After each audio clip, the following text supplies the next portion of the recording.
There is only one reason why you're always chasing after someone, and that reason always comes back to the fact that you have not found yourself. And what I mean is that when you don't know who you are, when you don't see and understand yourself completely and clearly, what you're going to do naturally is to going to look for someone else to see you and understand you. Trust me, you're never going to chase again.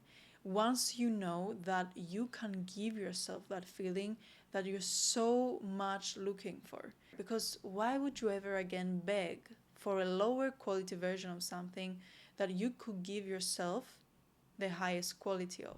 I've spent a lot of time and energy learning this hard lesson on my own, wasting so much time looking for others to see me and looking for others to understand me when I didn't even try to see and understand myself. And today I want to save you from all that wasted years and all that wasted energy and help you understand why, what's the root cause behind you chasing and never being the one that is chased, and where you can start today so you can not only interrupt this pattern but flip it. So going from chasing to attracting. These are the chapters of today's video. I'm going to give you the definition, why this matters, what are some common mistakes, where to start, and how to do this. So let's get into it. Firstly, we need to understand, what do we mean by chasing? What I mean by chasing is not you literally going after them and stalking them, but it's the energetic chase. When you basically can sense that in the dynamic that you're in with someone, you are the one that is the chaser. You're the one that is always running after them. You're the one asking for the attention, asking for the validation. For example, you are the one texting first, you're reaching out, trying to meet with them. You are basically the initiator, the one that puts more of your energy into this, the one that is more invested. And maybe you haven't realized this before, but if you look back into your patterns, your previous patterns with other people, and you've noticed that you're never usually the one that people are chasing after, and you're the one that is usually initiating and texting and being more invested, well, probably then this most likely shows that in the dynamics you enter, you are the chaser. And this, of course, doesn't mean that you're weak or you're less valuable, less wanted. It just simply means that this is how your nervous system is wired, and this is what it's used to. That is how it's used to receiving love, by being the initiator, by being the one chasing after someone for love. So why this matters? Why should you bother healing this in the first place? Is this really that bad?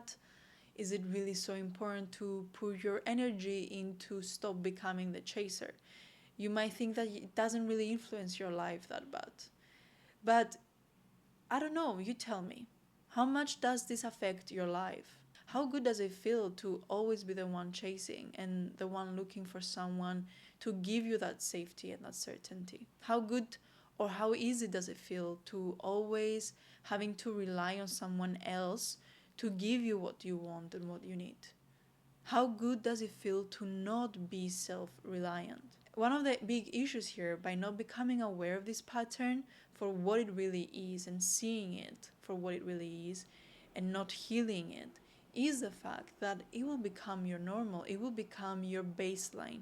You will continue being the one that always chases, the one that always feels uncertain, the one that feels unsafe, that feels unseen, and the one that is unable to rely on her own self because she doesn't know who she is. She doesn't know how to stand in her own 2 feet. So you will continue to not be able to trust yourself and not have that certainty and that safety with yourself. For me personally, the biggest issue here, the biggest red flag is not the chasing and how unfulfilling and draining it feels. For me, why it truly matters is the fact that you haven't found yourself yet. That for me is so scary. for any person. The fact that you're not able to see yourself, to know who you are, to not value and validate yourself. And so, because of that, you need to externalize these needs of yours to someone else, hoping that they can be responsible for covering them for you. For me, that is the worst. That is the biggest danger. You might not understand the difference that it makes right now because you don't know better. But I can tell you that from my experience, the years that I have spent not finding and not knowing myself, they were my ghost years. It's like I didn't existed. And that's because I wasn't aware that I did. You will never be able to feel truly alive and truly in charge of your own life and your life's direction unless you find yourself. And just that shows that this should be your biggest priority right now. Not going after a relationship, not meeting people, but meeting yourself. And until you do that, you are running the risk for you to keep chasing at the cost of your own peace, to keep being trapped in the same emotional cycles. You will lose your ability to trust yourself. Your own personal growth is going to be stunned because all of your energy is going to go on anyone that you are meeting with instead of putting that energy on you. And most importantly, you're not going to be able to feel not just okay, but more than okay being on your own, being with yourself. Because only once you heal that, you start to see what a real privilege it is to spend time with you, to be on your own, and to enjoy your own company. It's the most freeing feeling ever, and I don't want you to miss out on this. So let's talk about some common mistakes. And these are some mistakes that I myself have made when I was trying to stop chasing that I want to save you from. One of the biggest mistakes that I made was making it about control instead of clarity. So I basically used the fact that I'm no longer going to chase anyone as a way to control the situations that I was in and show that I didn't care. So I went from anxious to the other side of being completely avoidant. And I get it's very confusing when you know that chasing is not good for you and it's not healthy and you want to stop this urge right now. So you think that the best way to do that is to just go ghost and basically ignore and ghost anyone and everyone, and thinking that, oh, this shows them that I'm no longer caring about them. Still, of course, this behavior still comes out of your wounds. But we don't understand that. I really thought that, oh, I was making progress. It took me a while to actually understand that truly letting go is done for clarity, is not done to control the situation. It's done because you actually click and realize that an aligned and right connection is not going to require chasing from any of the two people involved. So it's not going to be me chasing, but also not them chasing me. So no, it's not about showing you're indifferent towards them and that you don't care so you can regain some control and regain the power over the dynamic. You don't do this because you don't care about them. We do this because this time we care more about ourselves and not losing us again.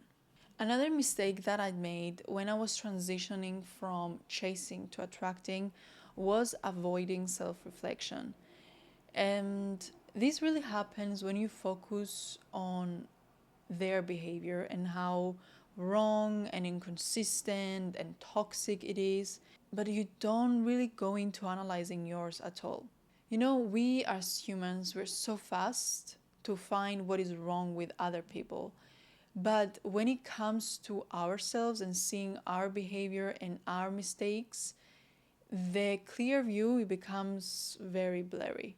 But we can't really heal by changing and fixing others outside of us.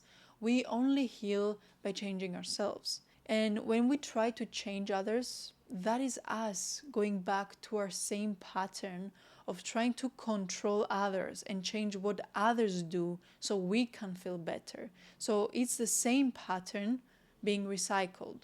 So by choosing differently, by choosing to work on yourself and becoming aware of your own behavior, your own mistakes, and actually what you can change, what you can control, what is in your power, you're changing this impulse you have of changing others, and you rewire your brain to think that, wait, what do I need to fix? What do I need to heal here? Because if this is showing up in my reality, there's something inside of me that attracted it.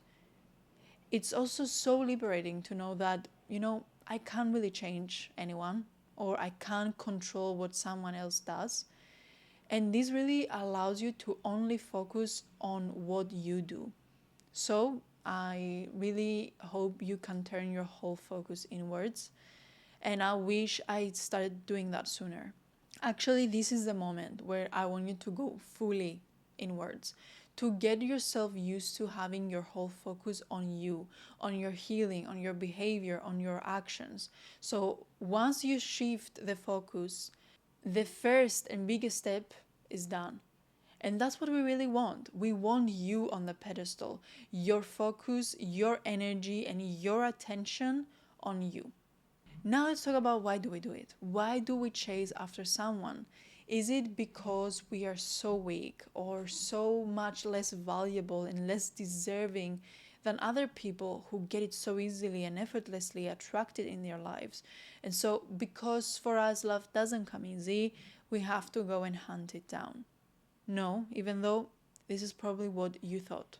When we haven't found ourselves, we chase because we are looking for someone else to mirror back to us our worth, to mirror back to us love and validation that we haven't yet built within our own selves, within our own ecosystem.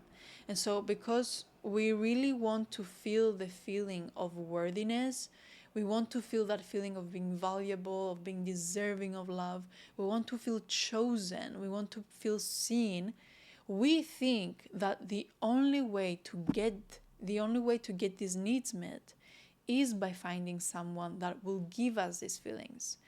But we don't know that we are simply looking for external permission. We're looking for someone else to allow us to feel these feelings, to give us the signal of permission. Okay, now I feel this way for you, so you're allowed to feel this way about you too. So you understand now that we really only chase love so we can feel this inner emptiness. So when you are disconnected from yourself, when you're disconnected from your needs, your worth, and your truth, really love becomes like the source of oxygen. It's like your oxygen mask. It's the only source of you getting those needs and wants met. And so it becomes so debilitating because you rely on it. Otherwise, you literally feel like you're going to die. You're not chasing really a person, you're chasing a feeling. Feeling enough, feeling seen, feeling chosen. But of course, that feeling will never last because it is externally sourced. And once that person decides to pull away, that sense of safety goes away with them. So the reason why you chase is because you haven't yet realized that love isn't something that you have to gain. It's actually something that you simply have to remember that you already have, and just give it to yourself. I mean, if you didn't have love, then where do you find all that love to give it to other people? That's why it's so important to find yourself, because when you do that, you stop needing to chase anyone to feel whole, because your energy shifts from please choose me to I choose me. And from that place, then love naturally flows towards you instead of going away from you. So where to start when you want to stop chasing? The first thing I did was to learn to come back to myself and not to the situation. I knew that I needed to stop analyzing what they're doing, and I just needed to start asking myself instead, what am I feeling right now? And what am I actually needing? I understood now that, okay, chasing isn't really about them. It's actually about that discomfort I feel inside of me that I was really trying to just soothe. So, how do you keep coming back to yourself? For me, it really started with practicing more emotional awareness. So, this is so key because emotions is what all of us are avoiding to face. So, I will try to name my emotions. I will not run away from them because if I ran away from them, I was running away from myself. So, what do I feel? What is the emotion? Okay, I feel anxious, I feel rejected, I feel not enough. Okay, then what does this feeling need from me right now? Usually it's safety, it's reassurance, it's just love. So this helped me to shift me from reacting to reconnecting from myself instead of pushing myself away, getting closer with myself. Then I started creating safety in my nervous system. Chasing comes from survival energy, from basically an unregulated nervous system that feels unsafe and a body that believes that love is going to be what gives you that safety. So, when your body notices that love feels uncertain, your nervous system instantly panics. So, what did I do to calm it down?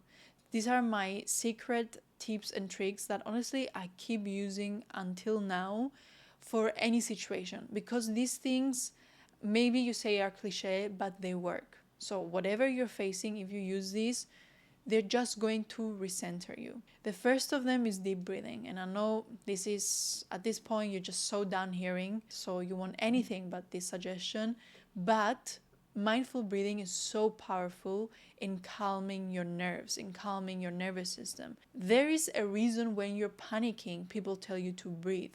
There is a reason why when pregnant women are giving birth, people are telling them to breathe. Their breath relaxes your muscles. It gives the signal to your brain, to your nervous system. Listen, okay, well, if I'm able to take down right now this deep, slow breath, then that means that I'm not so much in danger as I think I am. Because your brain associates long breath, calm, safety, short breath with danger. So breathing gives you the space and the time to focus on your body, on how you feel, on how that breath passes through your body. Honestly, can't tell you how many times I wasn't even aware of how tense I was until I've done like a breathing exercise or a breathing meditation, and I could literally feel my stomach starting to unclench from all that tension. So yeah, breathing works. If you want to regulate your nervous system, breathing is just one of those biggest hacks, and just have to accept it even if we don't like it. The second one is journaling, and I also know this also sounds cliche, but write down all of your feelings and thoughts. Honestly, it's such a good practice to brain dump and literally bring all of those piled up emotions and thoughts to light and become aware of them. It's like once you spit them out, you can literally see them on paper, and you can see all of the things that you have been holding inside of you that were making you sick. And only when you're able to see them and give them attention, you are able to process them, and then they're able to be released. So use journaling. It is so underrated, and I love to see more and more girls getting into it nowadays. It's also free. Like all you need to do is just all you need to get is some pen and paper, and you can become your own therapist. This also shows to yourself that you care enough about you to listen to you. You care about to see you, to give you the attention and the care that you need. Because if you don't care about how you feel and what makes you feel bad, then I don't know what makes you think that anyone else will. You just have to always care for you because there is no one else that you can delegate this task to, and no one that can do it better because no one has such a big interest in this as you. So these are some ways to make your body feel safe, and once your body feels safe, your mind can then make grounded choices because it can make decisions from safety and not from survival. Another thing I did was so key. I needed to learn to meet my own needs before I went reaching out to anyone else. So when I started to feel like I needed to chase, I just said to myself, okay, take a minute to pause and ask yourself, what do I hope that they will give me right now? Is it attention? Is it validation? Is it reassurance? Whatever that feeling is, just give it to yourself.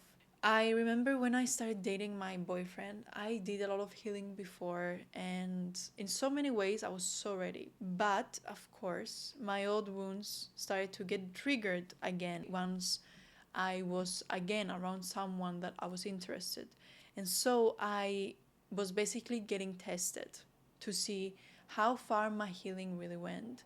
Did I really learn my lesson, or will I have to repeat it again? So what I did was to use this exercise every time that I felt triggered by something and I felt like I wanted something from him. I would take a moment to pause so I can become aware of what it is that I am actually craving from him. And it's always an emotion. It's safety, it's reassurance, it's attention. And so I acted like a detective of my needs and my wants.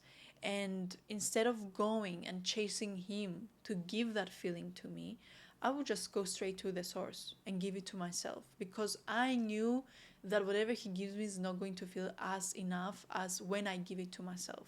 So I wanted attention and I wanted to be seen. Well, then, okay, my biggest trick, let's go out for a walk to the park, take my journal, take my book, and I will just give myself that full attention, that full presence, and let my needs being seen and being understood. And so like I was basically sitting down with myself and like showing that, listen, I'm here to hear you, to understand you. We don't need anyone else for this. So every time this happened, I will use this exercise and I will do it again and again. And I'm sure that this habit that I've adopted is responsible for creating that secure and stable relationship with myself. And this relationship that became so strong from this exercise that it literally became the foundation. So I was able to build another healthy relationship with someone else on top. And honestly, I'm so proud of myself for doing that. Like, don't get me wrong, it sounds simple, but it's really not that easy. When you're in the moment, it's so easy to just go back to your old toxic habits. So I know what I did wasn't easy. I know that I just literally had to reroute those old habits and just put in place a new healthy one that was actually going to give me what I needed. And it's literally creating a new neural pathway in your brain. That is so hard. It requires so much repetition. But if you want a different result, you need a different action. So this just needed to be done. And that's how I was able to build emotional independence, which is literally the foundation of self-trust. So without it, you can't have that. I also knew that I had to rebuild the relationship I had with myself, because it was fairly new. Like, I was very not aware of myself, not knowing who I was. So I was building that relationship. So one of the things that I started doing that helped me achieve that was starting to date myself. So basically, I made space for everything that I used to give to others: energy, attention, affection, and I gave those to myself. So my favorite things that I adopted to do was my morning self-alignment ritual. That's how I still call it. My alignment time, where I would do my meditation and I would do my journaling, so I could clear my mind and I will be able to check in with myself and see how I felt. I would take myself out in a lot of solo dates, and I'll still have to do that, to bookstores, to cafes, to parks, whatever I love to do, honestly. And I also reconnected with my passions that made me so excited and made me so feel so alive when I was young. So this is about learning yourself. What do you like? And doing that, giving that to yourself. And when you fall back in love with your own energy and your own life, really, you start to see how whole and how complete you feel without needing anyone else. You know now what you love to do. You know what are your favorite activities, what are your love languages. And so you act like you are in a relationship with yourself. That's what dating yourself really is, acting like you're in a relationship with yourself. And I mean, if you really think about it, what are the foundations of a healthy relationship? Healthy communication, having time for connection, seeing each other fully and understanding each other, honoring each other's wants and needs. So, for example, this includes the love languages of each other, spending quality time together. So, if these are the foundations for a healthy relationship, then these are also the foundations for a healthy relationship with yourself. So, you can't expect to have that without showing all of these to yourself, without showing up for yourself. I mean, here you just have to remember that you have to show up for you first. And that's how you become the source of your own love. A very key thing that I had to work on was to reprogram the belief that love must be earned. This is the core of all of the layers that we have been unfolding today. And you really can't stop chasing if there's still a part of you, no matter how small, 5%, 10%, 0.1%, you can't stop chasing if there's that part of you that still believes that you must go out there and hunt for love and prove your worth and your deservingness of it so you can finally then receive it. This behavior just signals that you still don't believe 100% and you still don't feel 100% that you are worthy, that you are deserving of love exactly as you are. So start rewriting this old story, and I want you to, like, what I did was to affirm to myself daily that love isn't something that I need to chase. It's something that I attract by being myself. I affirmed daily that I don't need to perform to be chosen, that the love that I give to myself is going to teach others how to love me. And the more I affirmed this, like, the more this became the story that I lived. And now this is so normal in my brain that I can't even remember how I thought otherwise. Final bonus tip I will give you is to really focus on wholeness instead of winning. The point here isn't to get over them or to make them come back or make them feel bad that they left you. The whole point is to become so whole and so complete within yourself that no one's presence or no one's absence is going to shake your peace ever again. And that's how you stop chasing once and for all. Not because you are closed off, not because you're cold, but because your heart finally feels safe within you. That's how I came back home to myself. When I finally stopped chasing and I started choosing me. When I learned to sit with my own emotions, regulate my nervous system, when I met my own needs instead of outsourcing them. So that's it for today, guys. I know that this is a lot, and I hope this video helped you and gave you some pointers from where to start, what to do, the mindset shifts you need. But I'm also going to give you some journaling prompts that you can steal right now, and you can literally use them to start becoming aware of your own patterns. Start seeing your own old story and start rewriting that story. But I know that is not going to be easy, but rewiring your brain is never going to be easy for anything. We are literally changing our life here, and we start by changing our mind, by changing our nervous system, how safe it feels with this new situation that we want to make ourselves familiar around. I hope this video helped. If you have any questions, please let me know. I am here to help you always. And yeah, that's it. Thank you so much for watching. I'll see you on the next one.